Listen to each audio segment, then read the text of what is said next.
ಲೂಟಿ ಹೊಡೆದವರಿದ್ರೆ ಅಂದ್ರೆ ಅವ್ರು ಇದನ್ನ ಲೆಕ್ಕ ಹಾಕ್ಲಿ. ಮಾಧ್ಯಮದವರು ಬಿಜೆಪಿ ಪಕ್ಷದಲ್ಲಿದ್ದಾರೆ. ಅವ್ರ ಪಾರ್ಟಿಗೆ ಹೋದ ತಕ್ಷಣ ಅವ್ರದ್ದೊಂದು ವಾಷಿಂಗ್ ಮಿಷಿನ್ ಇದೆ.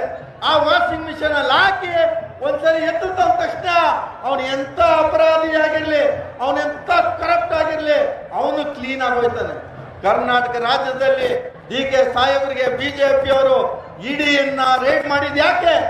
ಅವರು ಏನ್ ಕರ್ನಾಟಕ ರಾಜ್ಯದಲ್ಲಿ ಪಕ್ಷವನ್ನ ಕಟ್ತಾ ಇದ್ದಾರೆ, ಅವ್ರನ್ನ ತಡೆ ಹಿಡಿಬೇಕು ಅಂತ, ಸಿದ್ದರಾಮಯ್ಯನವ್ರನ್ನ ತಡೆ ಹಿಡಿಬೇಕು ಅಂತ ಹೇಳಿ ಅವರೆಲ್ಲ ಪ್ರಯತ್ನಗಳು ಸುಳ್ಳಾಗಿದೆ.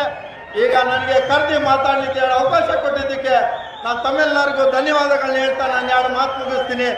ಜೈ ಹಿಂದ್, ಜೈ ಕಾಂಗ್ರೆಸ್ ಪಾರ್ಟಿ. ಈ ಜನಾಂದೋಲನ ಯಾತ್ರೆಯನ್ನು ಉದ್ದೇಶಿಸಿ ಕರ್ನಾಟಕದ ಸರ್ಕಾರದ ಸಚಿವರು, ಕ್ರಿಯಾಶೀಲ ನಾಯಕರಾದ ಶ್ರೀಯುತ ಸಂತೋಷ್ ಲಾಡ್